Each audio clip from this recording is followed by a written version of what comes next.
할렐루야. 모든 영광은 하나님께만 돌리겠습니다. 한 해 동안 기도해 주시고 또 인도 땅을 위해서 함께 해 주셔서 또 살아서 이렇게 다시 한국 땅을 밟고 여러분께 함께 말씀 나누고 또 선교 보고를 드립니다. 당회장 목사님 말씀하셨듯이 작년에 이곳에서 이제 선교 보고하고 우리 안산 순복음 안산교회도 그 우물 사역에 동참하겠다 하셔서 작년 말에 우물 팔 수 있는 헌금을 보내주셨어요. 그리고 1월 달에 우물을 팠는데 어떤 지역을 팠냐면은 이 해발 한 1000m 이상에 있는 그 마을이었는데요. 그 마을이 한 30-40가정이 이렇게 사는데 대부분이 크리스찬이에요. 얼마나 감사한지 몰라요. 그런데 문제는 뭐냐면은 인도가 힌두교의 나라잖아요. 크리스찬이 산다고 우물을 안 파주는 거예요. 30년 전에 거기에 우물을 한번 팠는데 우물을 한번 팔면은 10년에서 길면 20년 쓸 수 있어요. 그런데 30년 전에 팠으니까 더 이상 우물을 사용할 수가 없었습니다. 그 마을 사람들은 다른 곳에 가서 물을 길러오거나 아니면 멀리까지 나가서 강가에서 이렇게 물을 길러서 사용했는데 감사하게 우리 순복음 안산교회에서 후원해 주셔서 그곳에 우물을 팠고 그리고 그 마을 사람들이 감사함으로 또 깨끗한 생명의 물을 현재 마시고 있습니다. 함께 기도해 주시고 또 도와주셔서 감사합니다. 그 영상 잠깐 좀 다시 보시고 그리고 제가 잠깐 또 설명 좀 드리겠습니다. 고우다 지역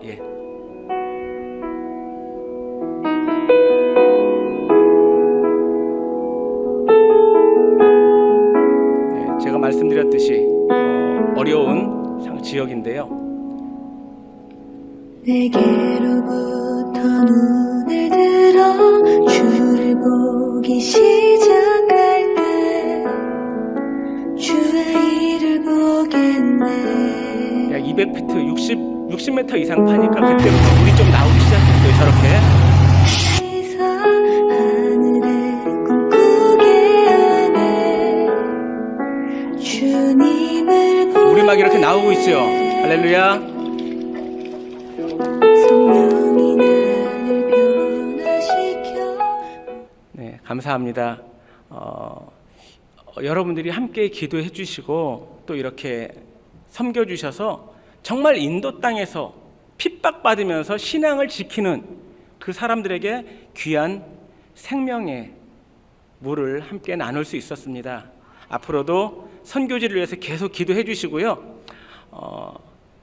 이 우물이 이제 제가 11번째 팠던 우물이에요. 이제 앞으로 계속 더 지속적으로 많은 우물이 파져서 많은 이들에게 생명의 물이 공급되기를 원합니다. 잠시 기도하겠습니다. 하나님 고맙습니다. 오늘 귀하고 복된 시간 저희들 가운데 허락하시고 이 밤에 아버지 하나님을 예배할 수 있는 시간 저희들 가운데 주신 것 고맙고 감사합니다. 함께 말씀을 나누며 선교지 가운데 행하신 하나님의 놀라운 은혜를 다시 한번 체험하고 맛보기 원합니다. 주님 이 시간 영광 받아 주시옵고 성령님 이 자리 가운데 임재하여 주옵소서. 모든 말씀 살아계신 우리 구주 예수님의 이름으로 기도드립니다. 아멘. 제가 이제 1년 동안 사역했던 그 사역 영상을 또 잠시 이렇게 나누고 설교를 하고자 합니다.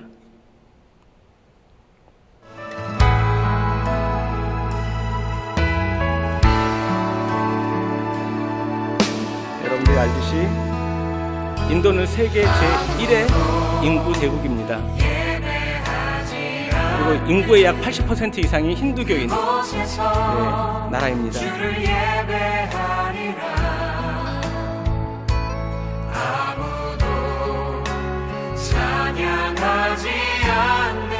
나무 밑에서 지금 예배드리는 일들도 아직 많이 있어요.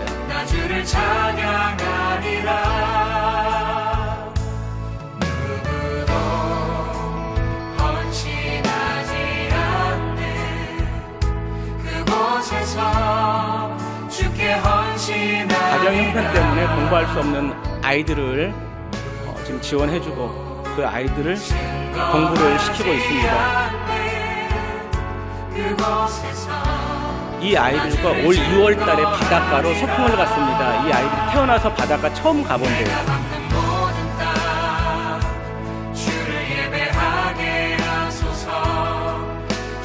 보혈로 덮어지게 하소서.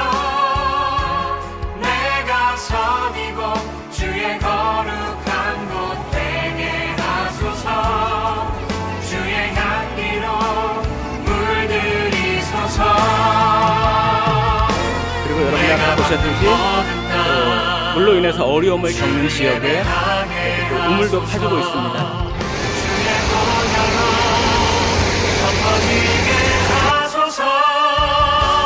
내가 선이고 주의 거룩한 곳 되게 하소서. 주의 향기로 물들이소서.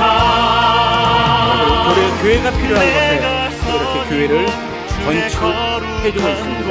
되게 하소서. 주의 향기로 물들이소서.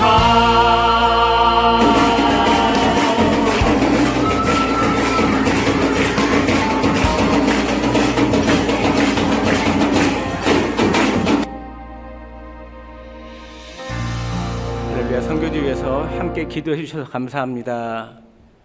할렐루야. 하나님께 영광의 박수 올리겠습니다. 먼저 여러분에게 기도해 주셔서 너무나 감사하다고 말씀드리고 싶어요. 작년에 어떤 일이 있었냐면은 제가 영상에서도 이렇게 말씀드렸듯이 교회가 필요한 지역에 교회를 건축을 해주는데요. 어느 마을에 한 70, 80가정 정도가 사는 그런 마을이었습니다. 거기에 기독교인 가정이 한 7, 8가정이 됐는데 아이들이 많아서 그런지 성도들이 40명 이상 되는 거예요. 근데 그들이 교회가 없어가지고 방에서 그 집에서 이렇게 예배를 드리는데 너무너무 힘들고 이게 자리가 좁으니까 예배 드릴 때마다 막 땀을 너무 뻘뻘 흘린대요. 그래서 자기들 마을에 교회를 세워줬으면 좋겠다라는 그런 요청을 듣고 제가 그곳에 먼저 답사를 가기로 했어요. 그래서 그 마을에 있는 목회자에게 제가 언제 가겠습니다 약속을 하고 그날 저희 이제 현지인 그 사역자와 함께 오토바이를 타고 그 마을로 갔어요. 왜냐하면 길이 안 좋아서 차가 다니기 어려운 곳이라서 오토바이를 타고 갔는데요. 그 마을에 도착하기 몇 분 전이었어요. 갑자기 현지인 목회자한테 막 전화가 오는 거예요. 딱 봤더니 그 마을에 목사님한테 전화가 왔어요. 전화를 딱 받았더니 뭐라고 그러냐면 지금 오면 안 됩니다. 지금 오면 안 돼요. 제가 나중에 이유는 설명할 테니까 오면 안 돼요 하고 딱 끊어버리는 거예요. 그럼 가면 돼요, 안 돼요? 질문이 너무 어렵나요? 가면 돼요, 안 돼요?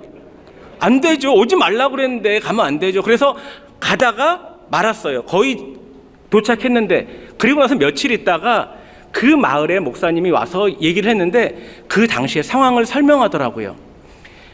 제가 그 마을에 가서 거기에 이제 교회를 좀 세울 만한 곳인가 방문하기로 했는데 이 목사님이 성도들과 함께 예배 시간에 얘기를 한 거예요. 어쩌면 우리 마을에 교회가 세워질 수도 있습니다. 성도들한테 얘기를 했어요. 이제 다음 주에 이제 그 선교사님 한 분이 우리 마을에 올 건데 그분이 보고 그리고 나서 이곳에 교회를 세울 수도 있습니다. 그러니까 성도 중에 한 사람이 너무 기뻐가지고 마을 사람들한테 막 자랑했어요. 야, 우리도 이제 교회가 세워질 수 있어. 막 이렇게 자랑을 했는데 문제는 뭐냐면요. 7, 80가정이 사는데 7, 8가정만 기독교인이고 나머지 70가정 이상 90% 마을의 90% 이상이 힌두교예요. 그러니까 그 소식을 들은 그 마을 사람들, 그 힌두교도들이 큰일 났다. 우리 마을에 교회가 세워진단다 하면서 제가 오기로 한 그날 그 시간에 마을 입구에서 몽둥이를 다 가지고 자기뿐만 아니라 옆에 있는 마을 힌두교도까지 같이 불러가지고 마을 입구에서 몽둥이를 하나씩 가지고 기다리고 있었어요. 누구든지 오늘 오면 때려 죽인다. 때려 죽인다. 그러고 나서 그들이 막 기다리고 있었던 거예요. 그 마을의 목사님이 그 모습을 보고 위험하니까 제가 지금 그 마을로 가고 있으니까 연락을 하려고 그러는데 문제는 뭐냐면요. 그 마을이 전화가 안 터지는 곳이에요. 이 마을의 목사님이 너무 마음이 급해가지고 마을 이곳 저곳을 막 다니는데 안테나가 안 터져요. 어떡하나 30분 이상을 막 돌았는데 안테나가 안 터져요. 큰일 났다. 근데 마을 끝에 어느 장소에 딱 갔더니 안테나 하나가 딱 켜지는 거예요. 그래서 빨리 얘기해가지고 이게 이제 안테나가 언제 꺼질지 모르니까 오면 안 됩니다. 그리고 딱 끊어버린 거예요. 정말 이 마을은 전화가 안 터지는 곳이었는데 정말 어느 마을에 사실 평소 때는 터지지도 않는 곳이거든요. 그런데 안테나 하나가 탁 켜져가지고 전화가 연결이 된 거예요. 그래서 제가 그곳에 그 시간에 방문하지 않게 되었습니다. 세상 사람들은 이 얘기 듣고 참 운이 좋았구만 라고 이렇게 얘기할지 몰라요. 그런데 그게 운이 좋은 걸까요? 우리 크리스찬들은 그걸 뭐라고 그래요? 하나님의 은혜입니다. 하나님의 은혜. 그리고 바로 여러분들이 함께 정말 선교지를 위해서 끊임없이 기도해주고 중보해주셔서 그러한 놀라운 일이 일어난 줄 믿습니다. 앞으로도 선교지를 위해서 계속 해주시기를 간절히 부탁드립니다. 저는 오늘 본문 말씀 잠언 4장 23절 말씀을 가지고 내 마음을 지키라, 이와 같은 제목으로 함께 말씀을 나누기 원합니다. 우리가 인생을 살아가면서 우리를 흔들리게 하는 참으로 많은 사건들이 있습니다. 무슨 그 노래 가사가 여자의 마음은 갈대라고 그러는데 그 말은요 50%만 맞는 거예요. 여자의 마음만 갈대가 아니라 남자의 마음도 갈대고 모든 사람들의 마음은 갈대와 같아요. 문제가 있을 때마다 흔들리며 어찌할 바를 모르는 게 바로 사람들입니다. 그 가운데서 내 마음을 지키고 내 믿음을 지키면서 살아가는 것 참 어렵습니다. 아무 문제 없을 때는 나는 문제가 다가와도 이겨낼 수 있습니다 라고 그렇게 얘기를 하지만 막상 문제가 다가오면은 넘어지고 쓰러지고 원망하고 불평하는 경우가 얼마나 많습니까? 한때는 바울의 신실한 동역자였던 데마가 있었습니다. 디모데후서 4장 10절에 보면 이 데마에 대해서 나오는데요. 원래 데마는 사도 바울을 열심히 도와줬던 동역자예요. 사도 바울이 감옥에 갇혔을 때도 도와줬던 그러한 신실한 사람이었습니다. 그런데 사도 바울이 두 번째 감옥에 갇히고 데마에게도 어려움이 다가오고 문제가 다가오고 핍박이 다가오자 더 이상 사도 바울을 따르지 않고 세상으로 다시 나아가 버렸어요. 디모데후서 4장 10절에 보니까 사도 바울은 이렇게 얘기합니다. 데마는 세상을 사랑하여 데살로니가로 떠났다고 그렇게 얘기하고 있어요. 열심히 하나님을 믿고 열심히 하나님을 섬겼던 그 동역자, 바울의 동역자도 문제가 다가왔을 때 그렇게 넘어졌다는 거예요. 과연 우리의 믿음, 우리의 신앙, 우리의 마음은 어떤지 한번 좀 생각해 보길 원합니다. 제가 선교 초기에 있었던 일입니다. 선교지에 나가서 한 6개월 정도 됐을 때 일이에요. 제가 한국에서 이렇게 사역을 하다가 인도에 갔는데 인도 그 첸나이라는 곳에 갔는데요. 언어가 그 인도 현지어 타밀어라는 언어를 쓰는데 제가 그곳에 갔는데 그 나라의 언어를 배우지도 않았는데 알 수가 있었겠습니까? 모르죠. 영어를 잘하는 것도 아니었고 현지어를 잘하는 것도 아니었어요. 그러니까 처음에 그곳에 가서 예배를 드리는데 할 수 있는 거는 그냥 앉아서 눈만 껌뻑껌뻑 하는 거였어요. 무슨 말인지도 몰라요. 사람들은 아멘 하는데 저는 가만히 있어요. 사람들은 웃는데 저는 가만히 있는 거예요. 얼마나 답답한지 몰라요. 제가 한국에 있을 때는요, 자, 사역하면서 일주일에 5번, 10번씩 막 설교하고 그랬는데 한국말을 못하니까 너무 답답하더라고요. 알아듣지를 못하니까 너무 답답하더라고요. 그런데 어느 날 한 6개월 정도 선교지 나가서 있었는데 그곳에 이제 한인교회가 있었거든요. 한인교회 목사님한테 전화가 왔어요. 박선교사님, 다음 주 저희 수요 예배가 있는데 와서 한번 설교해 주시면 어떻겠어요? 그래요. 제가 원래 설교 이렇게 요청하고 그러면은 아유, 저보다 훌륭하신 분들도 많은데 그분들 시키세요. 보통 이렇게 얘기를 하거든요. 그런데 저는 그때 한인교회 목사님이 설교 한번 하시는 게 어떻겠어요? 그랬는데 사양도 안 하고 바로 정말요? 감사합니다. 그렇게 얘기해 버린 거예요. 왜요? 너무 한국말을 하고 싶어가지고, 너무 설교를 하고 싶어가지고, 드디어 한국말로 내가 설교를 할 수 있는 기회가 왔구나. 신났어요. 그래서 열심히 막 설교를 준비했습니다. 이 사람들에게 은혜를 끼쳐야지 하면서 막 준비를 했어요. 그리고 말씀을 열심히 준비하다가 한국 사람들을 처음 만나는 거니까 말씀도 중요하지만 좀 그래도 나름 첫 만남이니까 외적인 모습도 중요하지 않겠어요? 그래서 수요일 날 수요 예배인데 월요일 날 이발소에 갔어요.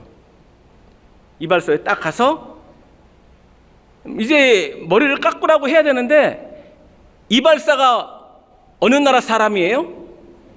인도 사람. 말이 제대로 통해요? 저도 현지말 잘 못하고 이 이발사도 제가 하는 말 잘 못 알아듣고 그러니까 짧은 영어로 이제 서로 대화하는 거예요. 제가 이발사를 보고 이렇게 얘기했어요. Just a little, just a little. 이게 무슨 말이냐면 조금, 단지 조금이라는 말이에요. 그게 무슨 뜻이에요? 단지 조금만 잘라라. 조금만 잘라달라고 저희들 얘기로는 쉽게 표현하면 잠깐 정리해달라는 거예요. 그래서 just a little, 조금만 좀 잘라주세요. 그런 의미에서 얘기를 했어요. 그리고 저는 그냥 눈을 감고 바로 잤습니다. 저는 보통 이제 한국에서도 그냥 어떻게 깎아주세요 하고 그냥 자요.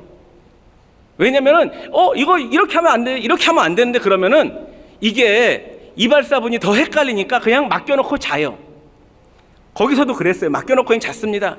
근데 잤는데 잠결에 뭔 소리가 들리는데 엥 하는 소리가 들리는 거예요. 뭐 그냥 잘 정리하나 보다 하고 이렇게 잠깐 눈 감고 있어. 한 10분, 15분 있다 눈을 탁 떴는데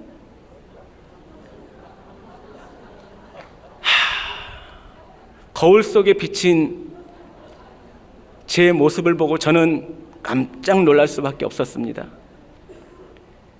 다시 군대 가는 것도 아닌데 머리를 짧게 밀어버린 거예요. 황당해가지고 이발사한테 그랬어요. Just a little, just a little. 조금만 깎으라고 그랬는데 이발사도 그래요. Just a little, just a little. 조금만 남겼다. 같은 말인데 그거를 해석하는 게 다른 거예요. 너무 화났는데 이미 깎여진 머리카락 화난다고 붙어요? 안 붙죠. 그리고 나서 집에 돌아왔는데 그 다음부터 이제 설교가 준비가 안 되는 거예요. 모든 신경이 어디에만 가요? 머리카락. 설교 좀 준비하다가 거울 보고 머리카락 보고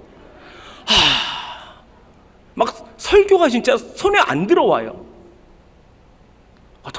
어떡하나. 첫 미팅인데 내가 한인교회 성도들 처음 만나는데 이거 어떡하나. 막 그 다음 날까지 설교가 전혀 안 되는, 준비가 안 되는 거예요. 너무 막 속상한 거예요. 화요일 날 저녁이 됐는데도 막 안 돼요. 어떡하지? 막 이렇게 혼자 속상해하고 있는데 하나님께서 제 마음을 두드리시다지 그러시는 거예요. 야, 박선교사, 너 왜 머리카락 신경 쓰냐? 사람들이 네 머리카락, 네 외모 보고 은혜 받냐?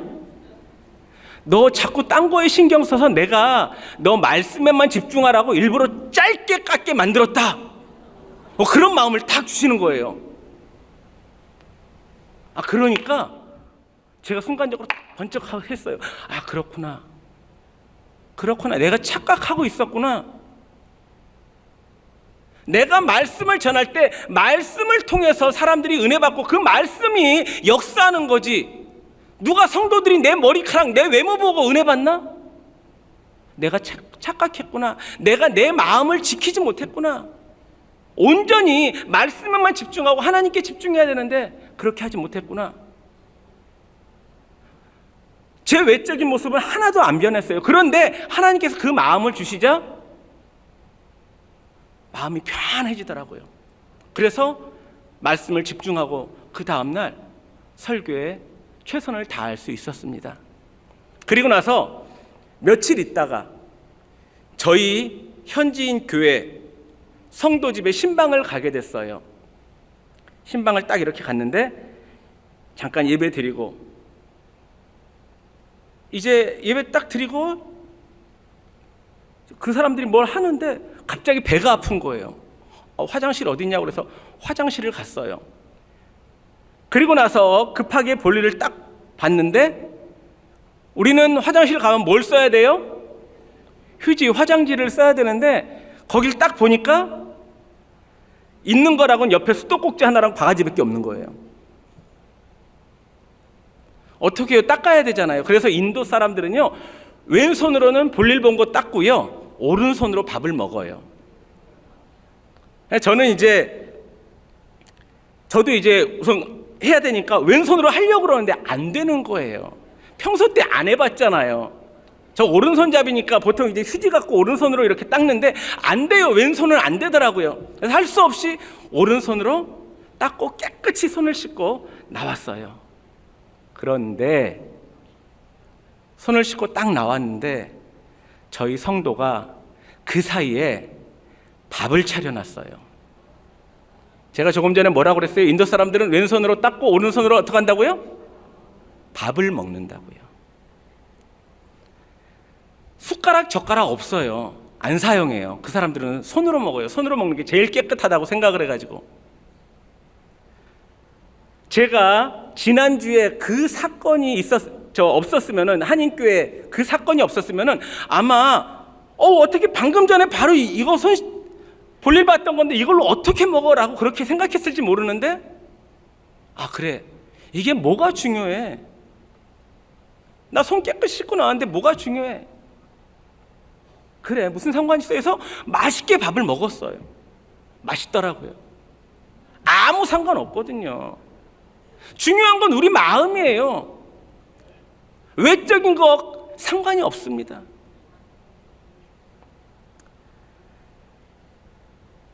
마태복음 14장에 보면은 물 위를 걷는 베드로가 나옵니다.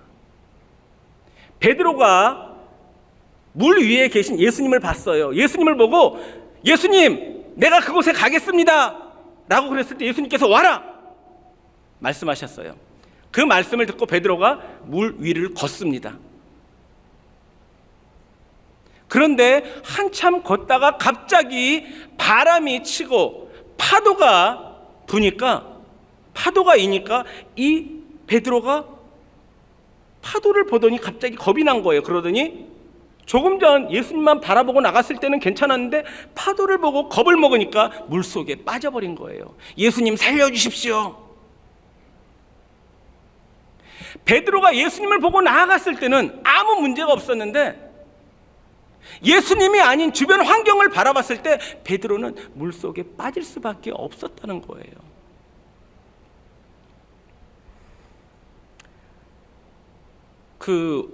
제가 조금 전에 영상을 보여드리면서 말씀드렸는데 인도는 힌두교의 나라입니다. 그렇기 때문에 기독교인들이 참 핍박을 많이 받아요.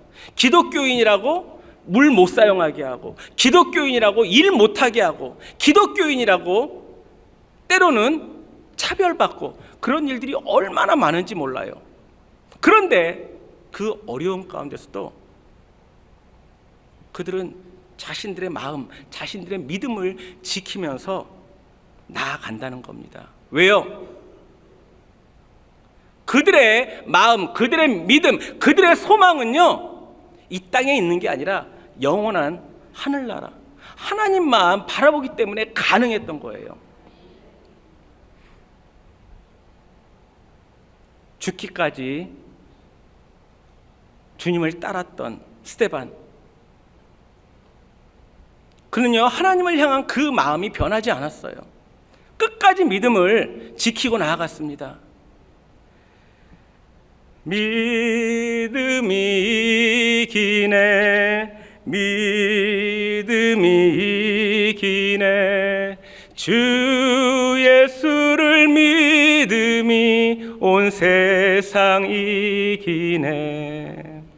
여러분, 우리가 흔들리지 않는 믿음을 가지고 나아갈 때 우리는 승리할 수 있습니다. 제가 한 가지만 이 선교지에 있었던 얘기하고 설교를 좀 마치고자 합니다. 제가 이제 선교사로 지내면서 좀 현지인들하고 같이 산다고 이제 최대한 좀 아껴서 이렇게 좀 살았어요. 그런데 이 결혼 기념일에 여보 우리 결혼 기념일이니까 좀 근사한 호텔에 가서 우리 애들 수영하는 거 좋아하는데 수영장에서 실컷 놀게 하고 우리 하루 맛있는 것도 먹고 그리고 하루 지냅시다, 딱 그렇게 얘기를 했어요. 그래서 결혼 기념일 좋은 호텔로 갔습니다. 맛있게 밥 먹고요, 아이들은 수영장에서 실컷 놀았어요. 그리고 나서 그날 밤 잠을 자는데요, 갑자기 천둥 번개가 치면서 막 난리가 난 거예요. 근데 자다 말고 갑자기 저희 집사람이 벌떡 일어나더니 막 무릎을 꿇고 막 그래요. 하나님 죄송해요, 하나님 잘못했어요, 여기 오면 안 되는데 하나님 잘못했어요, 막 그러는 거예요. 근데 그 모습을 보고 제가 너무 마음이 아프더라고요. 여보 괜찮아, 우리 평소 때 아끼면서 살잖아, 우리 교회에 우리 거 많이 이렇게 하잖아, 괜찮아, 하루 정도는 괜찮아, 그렇게 얘기하는데 막 저희 집사람이 울면서 하나님 잘못했어요 그러는데 너무 속상하더라고요. 그러면서 한편으로는 그런 마음이 들었어요. 그래, 당신이 가지고 있는 그 마음 우리 잃지 않았으면 좋겠다. 항상 하나님 앞에 가장 겸손한 모습, 가장 낮은 모습으로 우리 살아가자. 제 첫 번째 기도 제목이 항상 그거예요.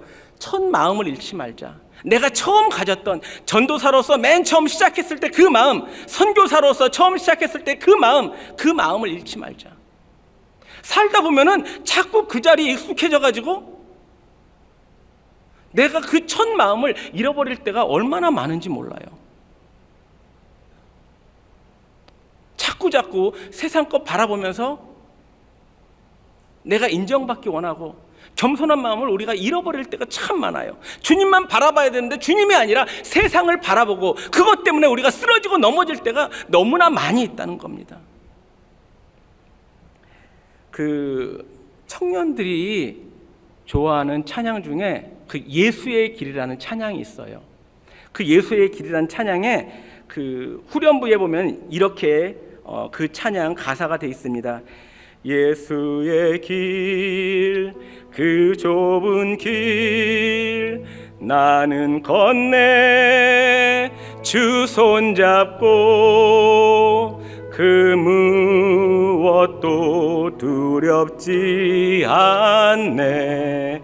주님 주신 약속 내게 있으니 세상의 길 그 험한 길 승리하네 성령으로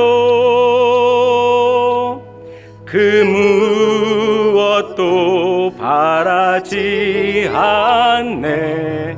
저 하늘에 내 소망이 있으니. 한 번만 더 할게요. 예수의 길, 그 좁은 길 나는 건네 주 손잡고 그 무엇도 두렵지 않네.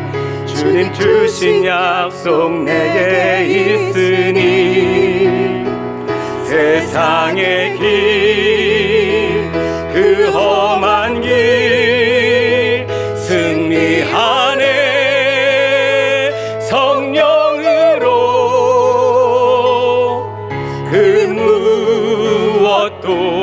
바라지 않네. 저 하늘에 내 소망 있으니. 여러분, 우리의 소망은 어디에 있어야 됩니까? 저 하늘에 있어야 돼요. 자꾸 이 땅의 것 때문에 우리의 믿음이 흔들리고, 우리가 실망하고, 우리가 좌절하고, 예수를 떠나고.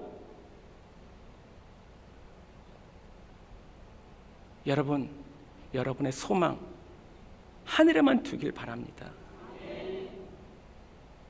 하늘 하나님께만 두고 우리가 나아간다면 우리의 마음이 흔들릴 일이 없어요. 우리의 믿음이 흔들릴 일이 없어요. 근데 우리의 소망이 하늘나라가 아니라 자꾸 세상 것으로 나아가니까 우리의 믿음이 흔들리는 거예요. 여러분이 예수를 처음 믿었을 때 가졌던 그 마음, 그 믿음 절대 흔들리지 않기를 바랍니다. 제가 저희 인도 교회에서 보통 교회 건축을 해주거나 아니면 어떤 인도 교회에서 초청을 해서 제가 교회를 처음 방문하는 경우가 있으면요, 설교 마지막에 그들에게 이렇게 얘기합니다. 그들이 핍박 가운데 예수 믿는 게 너무 힘들어하니까 그들에게 이렇게 얘기해요. 여러분, 오늘 여러분 만나서 참 반가웠습니다. 우리 다음에 또 만나게 되면 기쁘게 인사하겠습니다. 그리고 혹시 다음에 못 만나게 되면은 꼭 우리 천국에서 만납시다. 그렇게 얘기해요. 왜요? 예수 믿는 게 너무 힘드니까 중간에 포기할까 봐 우리 마지막에는 꼭 천국에서 만납시다. 그렇게 얘기해요. 사랑하는 순복음 안산교회 성도 여러분, 작년에 저 만나신 분 있고 또 올해 또 이렇게 만나신 분들도 있고, 내년에 뭐 다시 만날 수도 있고 아니면 못 만날 수도 있고, 다시 만나면 기쁘게 인사하고, 혹시 못 만나면 어디서 만나요? 천국에서. 꼭 천국에서 다시 만날 수 있기를 간절히 축원합니다. 기도하겠습니다. 하나님 고맙습니다.